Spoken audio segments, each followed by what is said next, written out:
Well, I begin with music because playing music is one of those activities, a human activity, and it's also an art form that uses sound and silence. It's also a theory that music is, well, a kind of part of communication that delivers something important about the speaker and the speech. So we'll see if that's true. But what I'd like to share with you this afternoon is an experience of walking and silence.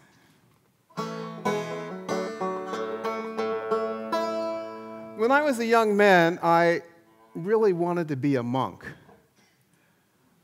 Maybe not the spirituality part of it, but the physicality of it. I mean, I went to a monastery, and I really liked the robes. I mean, I really liked the robes. But when I learned that the monks didn't speak, I said, oh, wait a minute. Oh, no, that's not for me. And so that dream that I had of being a monk just kind of withered by the wayside. Now, it was kind of a shock to me that 20 years later, I found myself walking across the United States and having taken a vow of silence. So that was a big shock. Now, this is me back in those days in 1973, and kind of not monk robes, but Planetwalker robes. They did just as well. Now, I had actually given up riding in motorized vehicles after seeing an oil spill in San Francisco Bay. I wanted to take some responsibility for that, and at the same time, I argued with my friends and my neighbors about what one person could do. Could one person make a difference? I argued so much that I decided that on my 27th birthday, maybe I should just shut up. As a gift for my community. They were really happy because I talked a lot. But I started learning things after I shut up, and I said, well, maybe I should do this another day. And another day. And I learned some more, so I should do it another day.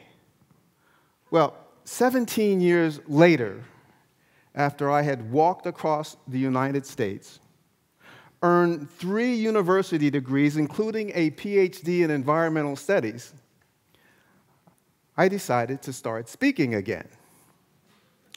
And the reason I wanted to speak again is because I had a message. The message was that people were part of the environment, and if people were part of the environment, then how we treated each other was really how we treated the environment. Well, when I did stop speaking, I did learn some things. The first thing that I learned was that I hadn't been listening. What I used to do was I would listen just enough to think that I knew what someone was going to say, and then I would stop listening to them and be thinking about what I was going to say back to show them how smart I was. That I knew better, that I knew more, I could say it better. Well, that really ended communication. Now, building on that idea that it takes 2 to have communication, I realized something else, that it takes 2 to have an argument. And now listening, I was able to hear things that I ordinarily wouldn't hear, things that I might have disagreed with before. So this was really a great thing for me. Oh, it's good stuff. But when I told people this story after I had started speaking, they said, well, John, that's really great, but how did you communicate if you didn't talk? And we heard a little bit about sign language tonight, but I'm going to just do a little demonstration about going to a restaurant. If I went to a restaurant and I had to order breakfast. Now, usually I would ask you to be the waiter, but I'm going to be the waiter and I'm going to be myself, so I'm kind of like talking to myself or not talking to myself. But just to give you an idea of how this all works. So, yes, what would you like to have for breakfast? 2 pull-ups. What? 2 eggs. Oh, that's great. Very clever. And what about, how would you like those cooked?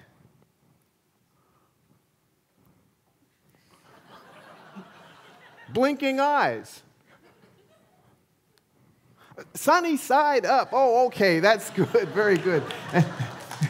Maybe you would like to have them over easy. And to drink, what would you like to drink? Something to dip. Tea. Oh, tea. That's very good. Tea. Very good tea. And so that's how it went. And if everything went well, I would have had eggs over easy and a nice cup of tea. Now, remember that cup of tea because that comes in a little later.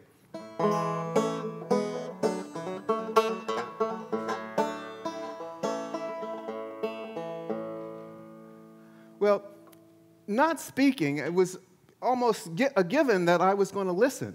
And I say almost because not speaking only is an opportunity for us to listen.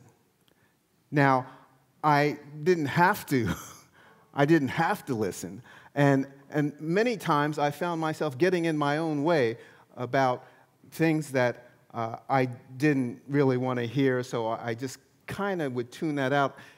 Those judgments that we make, the judgments that we make to keep from hearing things that sometimes people are saying to us. But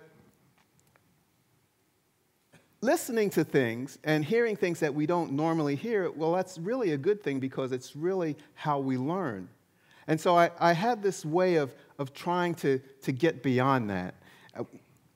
We're drinking a cup of tea. You and I are having a cup of tea, and I take that cup of tea that I'm drinking, and I put all my prejudices, all my fears, my biases in that cup of tea. It's all of who I am, and I just put that a little bit outside of my reach. So that's me, and I can have a sip of that. Oh, it tastes pretty good. Anytime I want to, but right now I want to hear what you have to say, so I'm going to just listen to you. Now, maybe you want to tell me something new, you want to tell me something different. You might even want to tell me what your tea tastes like. And that's a good thing, because then afterwards, I'm going to taste my tea, and it might taste a little different now. It might taste a little better. But I don't have to worry about me losing my cup of tea.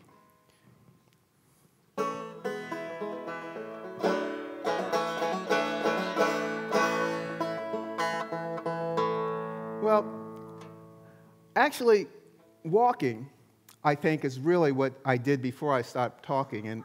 And walking is this kind of activity that allows you to be here, allows you to be in a place where you are. I know that we're all here, but because of the modern day in technology, we sometimes project ourselves from where we are right now in this organic moment and space and time to some place that could be, because of the technology, say hundreds or thousands of miles away from this moment in time. But the walking allowed me to be in that place and in order to find silence. Some neuroscientists recently studied walking, and they came up with the idea that walking can work on the brain so that we can calmly accept things that happen right in our environment and not overreact. It also allows us to grow brain cells. This is all incredible. Now, I'm not a neuroscientist, and I'm definitely not a monk, but walking really let me discover bamboo. And in discovering bamboo, I could paint it, I could sit with it, I could be with it, and over time, it allowed me to find the silence because it took root inside of me. Now, back in the first century, a Greek philosopher named Apollonius Tianus, he had went on a walk, a silent walk, for 5 years. And it was rumored that he could quell riots with just the nod of his head and a glance. That sounded like my mom. But after walking and not speaking for 17 years, I have to say I couldn't do that. But what does this mean to us? I mean, what is this all walking about and not speaking?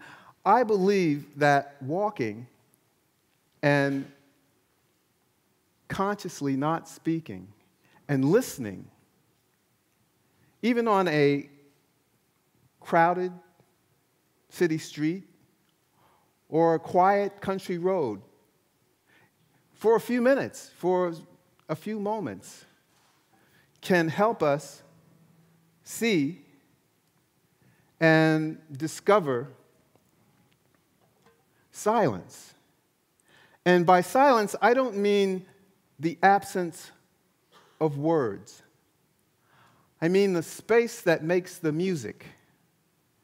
And in silence, we not only can discover ourselves, but each other. And perhaps that piece which we are all a part of.